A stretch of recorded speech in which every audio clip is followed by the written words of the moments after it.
I don't think so that there is much of a note making technique that will work, because the passages were very simple. Okay, you can remember them, but still we're gonna try as much as we can actually work on it. Okay, so Aldous Huxley wrote Brave New World. Okay, so author is actually mentioning the name of some other author, okay, who wrote this book. Okay, the name of the book is Brave New World. In 1931, in the shadow of the First World War, the Wall Street crash, and a devastating flu virus that has claimed millions of lives. Okay, the Treaty of Versailles has carved out a new Europe. Okay, now this Treaty of Versailles is basically a kind of a pact that has put the World War, or it brought end to the World War One. Okay, so the Treaty of Versailles has carved out a new Europe, while electricity, the automobile production lines, new mass media, and aeroplanes were changing the world. Okay, England was in the grip of depression, but science and technology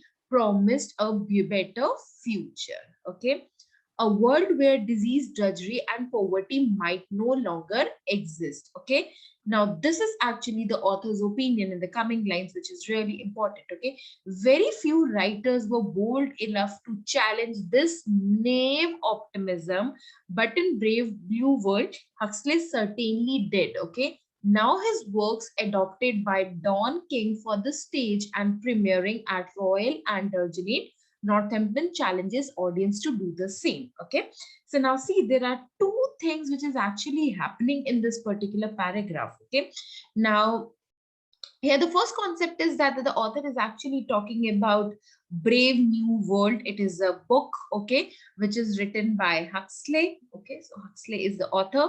And what does this book actually talks about? It actually challenges. Okay, now it actually challenges. Now what does it challenge?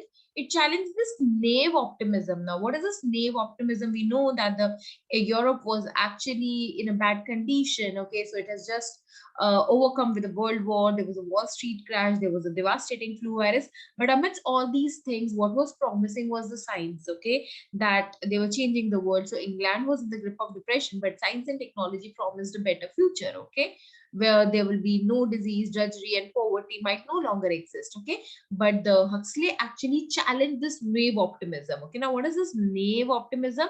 This is really important, that the science will going to, that there will be no longer that any kind of the problem will exist. Okay, but in Brave New, Huxley certainly did. So his book, he actually challenged, okay, the optimism that the people have, and the optimism which is actually shown by the science and technology. Okay, now this particular book is adapted by Don King. So there are two persons. One is the Huxley, who is the author of the book, and then there is another Don King. Okay, so maybe he's the producer or the director. So what he has done, he has actually adapted this particular book. Okay, now what is this adapted a particular book? That means that he's actually let's say, you can say, he's creating a movie out of that particular novel. Okay, or he's creating any particular drama for the stage and premiering. Okay, so he is actually this book is actually converted into a movie or a drama. Okay, and that is being converted by Don King.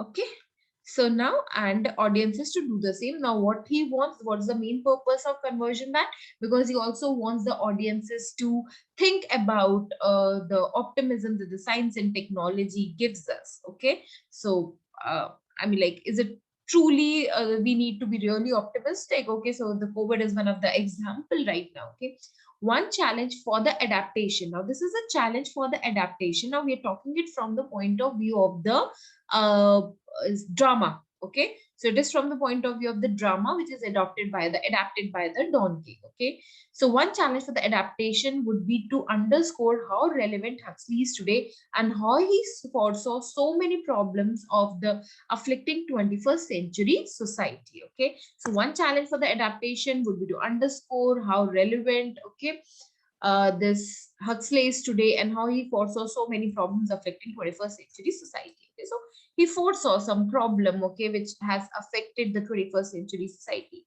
He predicted, for instance, let me just get into the highlighting mode again. Okay, he predicted, for instance, the ways in which technology in the control of powerful elites can control our decision making with social media. Okay, so this guy Huxley, he already predicted, okay, like how we're gonna, the ways in which technology and in the control of the powerful elites can be a decision, can control our decision making. Okay, pornography, the commercialization of sex, advertising, and the reality TV. Okay, so he predicted. So while he has written this book in the 1931, he already predicted all these problems which will be faced by the 21st century. Okay, he foresaw the ubiquitous presence of drugs, both legal and illegal, and how pharmaceuticals such as Ritalin would sedate growing number of children. Genetic engineering, euthanasia, a national lottery, and even corruption at the top of the world's court are all a part of his nightmare future. Okay, now this paragraph is basically telling you what this Huxley book was all about. Okay, so it actually talks to you about the Huxley's prediction, I would say. Okay, so he already predicted the problems that will be afflicting this 21st century, and this paragraph is actually mentioning about the problems that he predicted. Okay, now our brave new world, okay, let me just get it. Okay, our brave new world eschews the futuristic landscapes, flying machines, and technical wizardry that much of sci-fi is obsessed with, and focuses instead upon a human story set in a ruthless totalitarian regime. Okay, now see our brave new world. Okay, see it's what is happening in this particular paragraph is that passage is that the maybe let's say a book is adapted by the novel. Okay, and the novel is actually adapted into a movie. Okay, and there's a director and the producer Don King who is actually just generally actually telling you, okay, what this movie is all about. Okay, so it's telling you that. Okay, so our brave new world is actually the name of maybe the movie of a Don King. Okay, eschews is basically avoids. Okay, avoids the futuristic landscape, flying machine, and technical wizardry that much of sci-fi is obsessed with, and focuses instead upon a human story set in a ruthless totalitarian regime. Okay, so he's saying that we are again, it's kind because this book is actually adapted into a movie. Okay, so he's saying that our brave new world, it actually avoids all these things, and it main focus upon a human story set in a ruthless totalitarian regime. Okay, this is a world where people think they are always happy. So again, he's telling you about the movie or the drama. Okay, so this is a world where people think they're always happy, always get what they want, and never want what they can't have. It is a place in which artifice rules, whether in scents, flavorings, or fabrics. A world where life is created in test tubes and children are conditioned to prioritize consumerism, sexual pleasure, and unswearing dedication to a world state.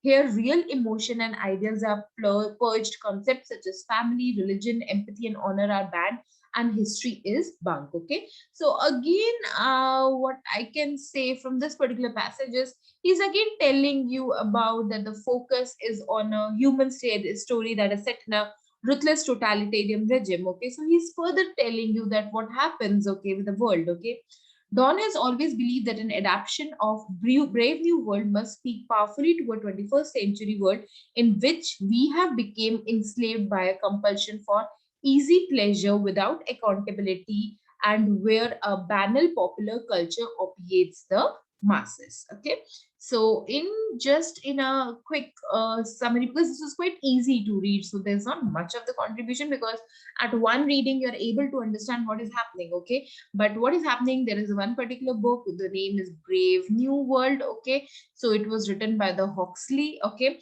and now this book is actually adapted into a movie or a drama by Don King. Okay, and then all these things are actually telling us about the maybe the plot of a drama. Okay, yeah, around the theme, I would rather say the theme of the drama, around which this drama actually revolves. Okay, and somewhere it actually talks about the Huxley's predictions also. Okay, that he already predicted and how relevant it is. Okay, and to showcase it is to really is to underscore, okay, how Huxley is relevant today. Okay, then the author is giving his own opinion about the book. Okay, so what is his opinion? Okay, so he thinks that we live in a world, okay, where we are always happy, we prioritize consumerism. Okay, there is a adulteration in everything, the babies are created in the test tubes. Okay, but there is no respect to the family, religion, empathy, and honor. Okay, so that is the case. So we have become enslaved by a compulsion for easy pleasure. Okay, without accountability, and where a popular culture opiates the masses. Okay,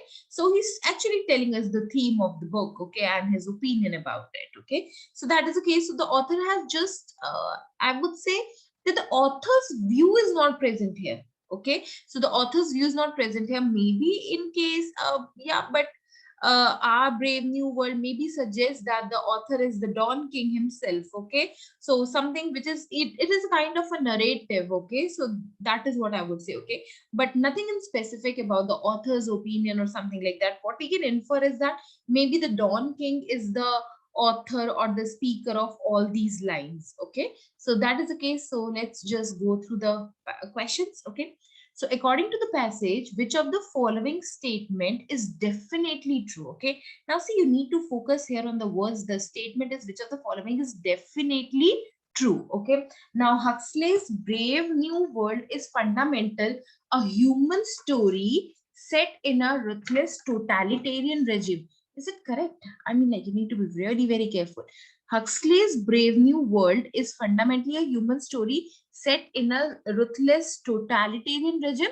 It is true. Okay, where there was a line directly here. Okay, so our brave new world. So our brave new world is actually, we know one challenge for the adoption is Huxley today. Okay, so he predicted. So we know that this is not Huxley. He predicted cannot be Huxley. Then it should be I predicted. Okay, so this is fundamentally a human story set in a ruthless totalitarian regime is actually true about, it is actually true about the adaptation by Dawn. Okay, so it is actually about the drama which is adapted by the Don King. Okay, and it is not about the original new book. Okay, sorry, it is not about the original book, nothing new about it. Okay, so it is not about the Huxley's Brave New World. Okay, so he's telling that instead upon a human story in a ruthless totalitarian regime. Okay, see, our Brave New World, so that means the Brave New World which is actually adapted by the Don King. Okay, so this option is incorrect because it is not Huxley's, it is actually Don King's Brave New World. Okay, or the drama or the movie. Okay, the plot of that is fundamentally a human story set in a ruthless totalitarian regime. Okay, now Huxley Brave New World has some dystopian undertone. Okay, actually this is the correct answer. Okay, now it is correct as per the passage, but let us just go to the previous the further options, and then we're going to come to this option again. Huxley was worried about the 21st century and his tendency to pursue easy pleasure. Was it mentioned anywhere? Was it mentioned anywhere? Okay, so to say that he was worried about it can't be ascertained from the passage. Okay, he raised the issue. Okay, so he raised the issue, he predicted. Okay, but nowhere is mentioned that he was actually worried. Okay, see, it can be probably true. Okay, it can be inferred, so maybe he was worried. Okay, so that's the reason that he wrote about this. Okay, but this is not a definitely true. The question is asking about the definitely true. This can be probably true. Okay, since it can be your inference, so inference need not be definitely true every time. Okay, so that's a main case. Okay, because we are not sure that he was really worried. Okay, so he raised the issue, this we are 100% sure. Okay, he predicted, okay, about the 21st century and their tendency to pursue easy pleasure, but was he worried?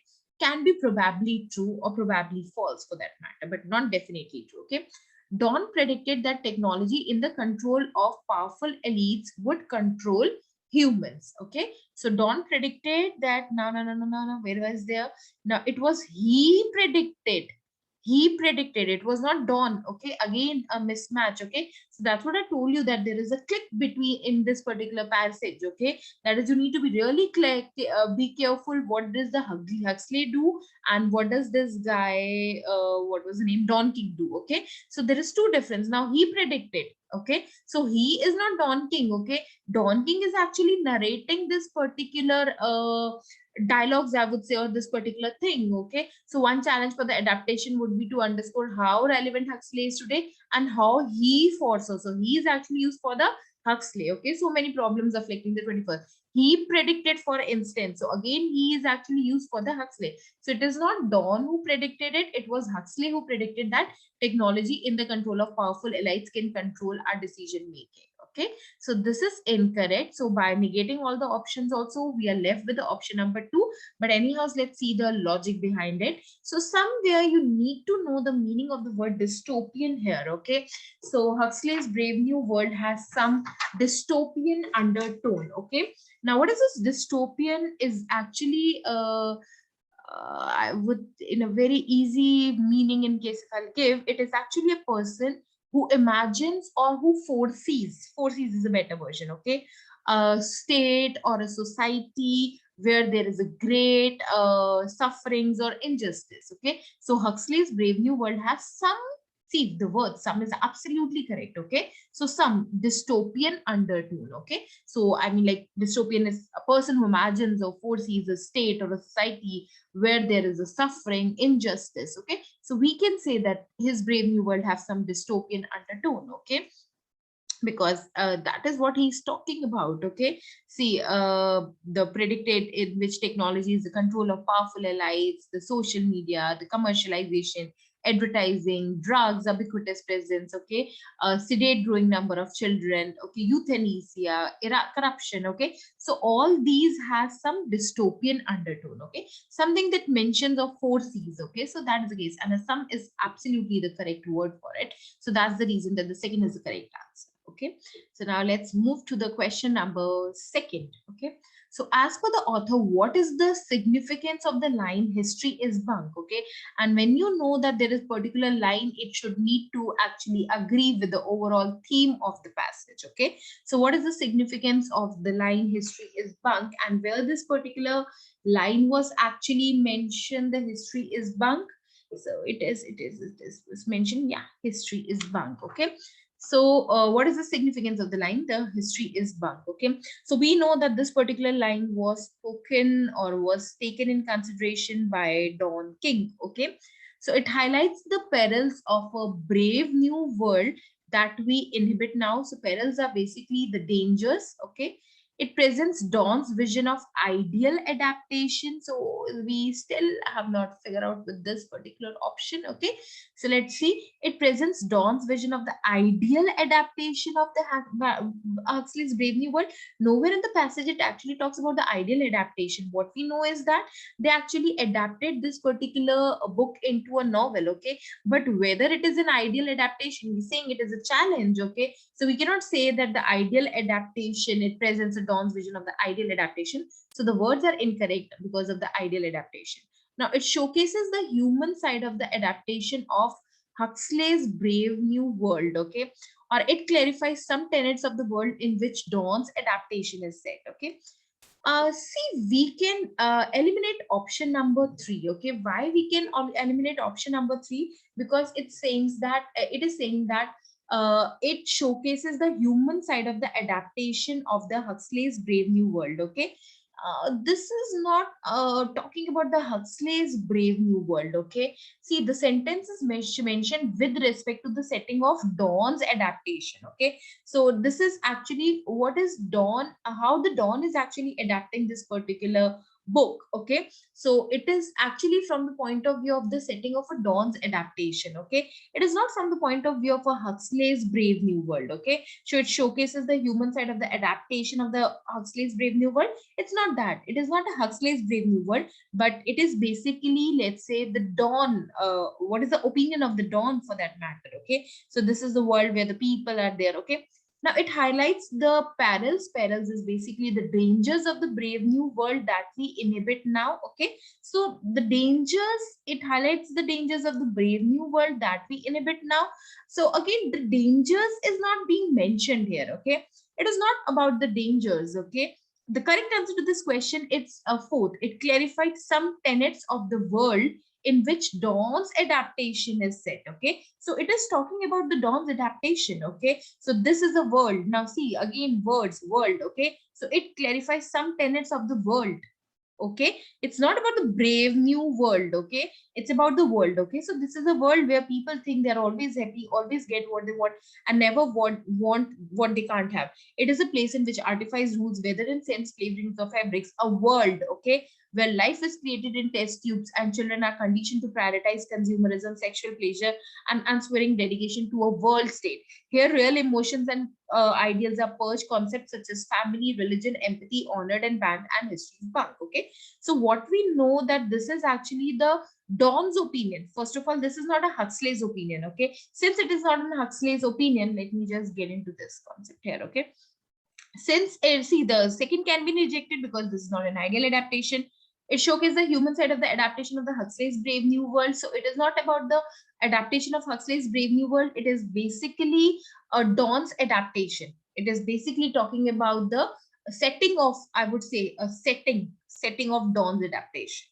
Okay, so around what settings this particular book, sorry, this particular movie or the drama will gonna revolve around. Okay, now it highlights the perils of the brave new world that we inhabit now, the dangers of the brave new world. So it is highlighting the dangers. Okay, and the brave new world is a confusing. Whose brave new world? Okay, is it a Huxley's Brave New World or is it a Dawn's adaptation, which is not clear. So this I would say this option is actually an ambiguous. Okay, it clarifies some tenets of the world. Okay, now why world is a better version here? Because you can see this is a world. Okay, and always get, okay, a world where life is created. Okay, so prioritize and to a world state. Okay, so that is the reason that it clarifies some tenets of the world, because it is actually talking about the world, okay, in which Dawn's adaptation is set. And this is absolutely clear because it is telling me that it is talking about, it is with respect to the setting of Dawn's adaptation. So that is the reason that the fourth is the correct answer. Hope you're clear since the options were really close by. So I've tried to explain you as much in detail as I can. Okay. Now, which of the following, as per the passage, was the main idea behind Huxley's Brave New World? Okay, so I know that I need to focus upon now the Huxley's Brave New World. I don't have to focus upon the Dawn's adaptation. Okay, so these particular things are not that relevant because this is actually talking about the adaptation of Brave New World by the Dawn. Okay, now let's say to foresee another option again were really close by for this particular uh, question. Okay, so that is the reason that I picked up this particular passage. This was really an interesting passage. Okay, seems easy. Okay, but still there is a click. You need to understand who is speaking what. Okay, and which particular person is being referred where. Okay, and then the options were really tricky. Okay, so the main idea was somewhat present in the paragraph one, and then he predicted a little bit. We can say this is also giving us the hint, okay? But again, it is the what is the main idea behind the Huxley's Brave New World, okay?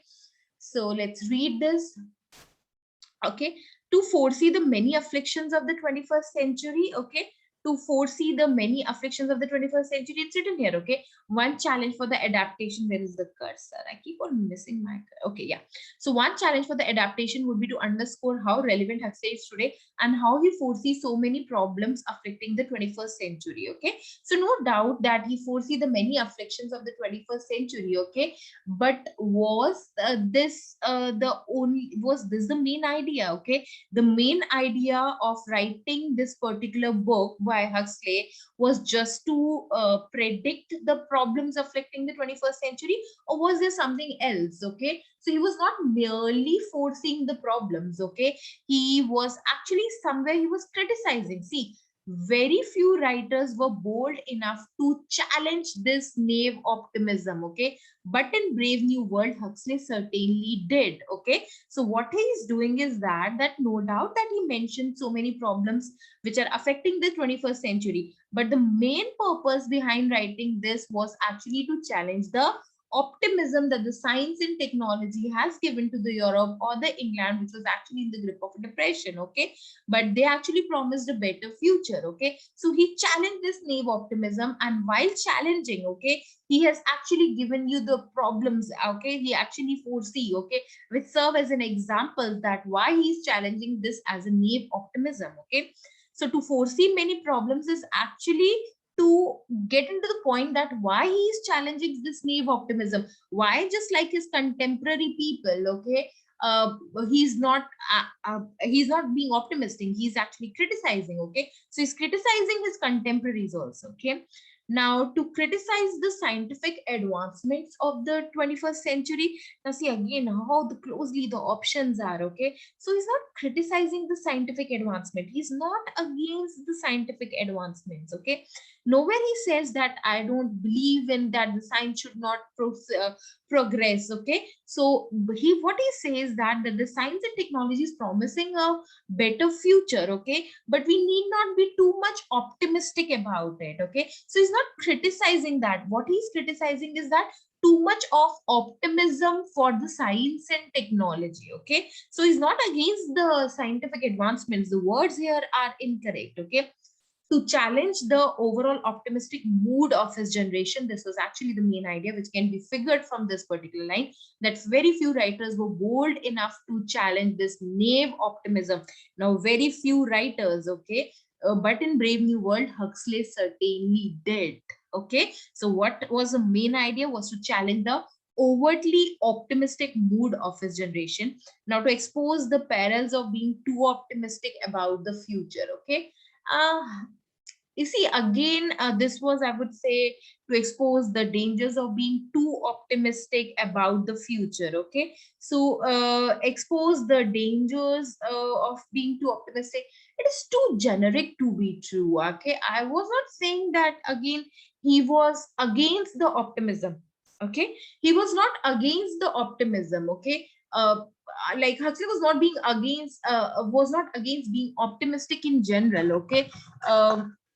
He was actually challenging this overtly optimistic mood, okay, optimistic mood of his generation, okay. So to expose the parallel of being too optimistic about the future, so he's not exposing any kind of dangers, okay. He's not exposing that these will be the dangers and all that in case if you're being optimistic, okay. He's actually challenging it, okay. He's not exposing anything, he's challenging it, okay. See, challenge this naive optimism, okay. And the challenge is different from exposing the perils, okay. So exposing means that you are doing some kind of a research and all that. So he's not that, he's just predicting, he foresee, okay. So he foresees so many of the problems, so it is exposing the perils is slightly, I would say, in out of the option number 3 and 4, I would definitely go for the option number 3, because this is too general, okay, to expose the dangers of being too optimistic about the future, okay. So it is not about the future, but it was about the optimistic mood of his generation, okay.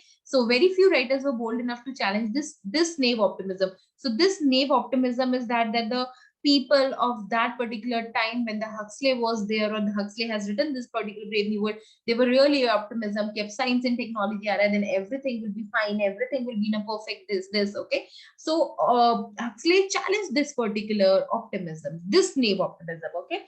Now, to expose the perils of being too optimistic about the future, so about the future and all, this seems to be a very general statement, okay. And this seems to be something which is directly hinting to what the passage is stating, okay. So that is the reason that the third is a better option, okay. So I hope with this is clear. So a very good passage, I would say.